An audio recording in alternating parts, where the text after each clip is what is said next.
সম্মানিত আল্লাহর কাছে কে? যে যত বেশি তাকওয়া অর্জন করতে পেরেছে। তাকওয়া যদি অর্জন করতে পারে, সূরা তালাকের আয়াতগুলি পড়ে নেবেন। ওমাইয়াত্তাকিল্লাহ ইয়াজআল লাহু মাখরাজা ওয়া ইয়ারযুকুহু মিন হাইসু লা ইয়াহতাসিব।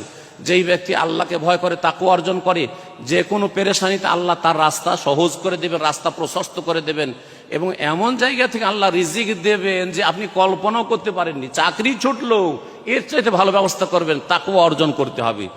মুশকিল আসান করে দিয়ে ইয়াজআল লাহু মিন আমরিহি ইউসরা, ওমাইয়াত্তাকিল্লাহ ইয়াজআল লাহু মিন আমরিহি ইউসরা। গুনাহ খাতা আল্লাহ মাফ করে দেবে। ওমাইয়াত্তাকিল্লাহ ইউকাফির আনহু সাইয়্যাতিহি ওয়া ইউযিম লাহু আজরা। যেই ব্যক্তি তাকওয়া অর্জন করবে, আল্লাহকে ভয় করে গুনাহ থেকে বেঁচে থাকবে, ফরজ ওয়াজিবগুলি আদায় করবে, শিরক মুক্ত হবে, বেদাত মুক্ত হবে, হারাম নাজায়েজ থেকে নিজের জীবনকে পাক পবিত্র করবে, আল্লাহ বলছে ইউকাফির আনহু সাইয়্যাতিহি, তার ভুল ভ্রান্তিগুলি পাপগুলিকে মোচন করে দেবেন। ওয়া ইউযিম লাহু আজরা, মহা পুরস্কার আল্লাহ পাক তাকে দেবেন। তাকওয়া যারা অর্জন করে, তিলকাল জান্নাতুল্লাতী নূরিসু মিন ইবাদিনা মান কানা তাকিয়া। সূরা মারিয়াম আল্লাহ বলছেন এই জান্নাতের ওয়ারিস তো একমাত্র তারা হবে যারা হচ্ছে আল্লাহ ভীরু, তাকওয়া অর্জন করেছে। জান্নাত পেতে হলে তাকওয়া ছাড়া জান্নাত পাওয়া যাবে না।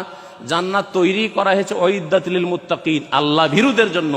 তাকওয়া যারা বেঁচে থাকে আল্লাহর ভয়ে গুনাহ থেকে, তাদের জন্য। জাহান্নাম থেকে যদি বাঁচতে হয়, আল্লাহ বলছেন সুম্মা নুনাজ্জিল্লাযীনা তাকাউ ওয়া নাযারু যালিমিনা ফিহা জাসিয়া।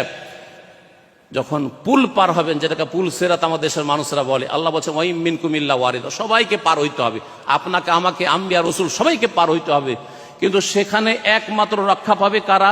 জান্নাতে পৌঁছিতে পারে পুল পার হয়ে। সুম্মা নুনাজ্জিল্লাযীনা তাকাউ, যারা তাকওয়া অর্জন করেছে, আল্লাহর ভয়ে নিজেকে, নিজের পরিবারকে, নিজের ছেলে মেয়েকে, নিজের স্ত্রীকে পাপ থেকে বাঁচাবার চেষ্টা করেছে। আল্লাহ রাব্বুল আমাদের জন্য নেক জীবন দান করেন।